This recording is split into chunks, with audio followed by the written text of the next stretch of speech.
Shakira के लिए भी चर्चा हुए थे, लेकिन ये चर्चा भी बहुत ज्यादा हम नहीं कर रहा हूँ, आने दीजिए। लेकिन मेरा मन है गुवाहाटी में शकीरा को भी लाने का अगले साल या 2 साल बाद, बिकॉज ओलंपिक इनॉग्रेशन का समय उनका जो गीत गान था बहुत हिट हुए थे।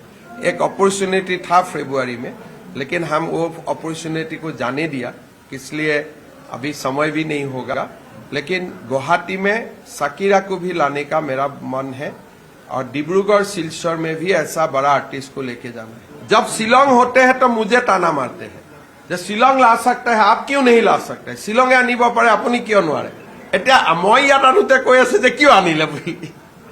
সো এনেকুৱা সোশিয়াল মিডিয়াত বিভিন্ন মানুহ থাকে, কিন্তু গুৱাহাটীৰ নাম ভাল হ'ব, হোটেলত মানুহ আহিব, টুৰিজিম বাঢ়িব।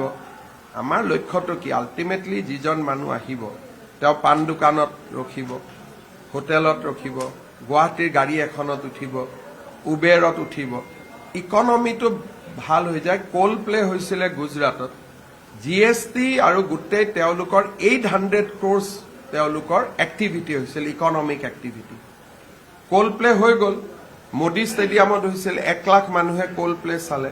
পিছত গুজৰাট গভৰ্ণমেণ্টে ক'লে যে আমাৰ 800 কোটি টকাৰ ব্যৱসায় হৈছিলে ডিউৰিং দোজ পিৰিয়ড। আমাৰ ইয়াত হয়তো এইবাৰ ইমান নহ'ব, কাৰণ এই বছৰৰ পৰিৱেশটো বেলেগ, কিন্তু নেক্সট 2-3 ইয়াৰ্ছত Guwahati will emerge as a hub for concert economy. I wish for Shillong also. Shillong and Guwahati is almost a twin town. So both the city will grow.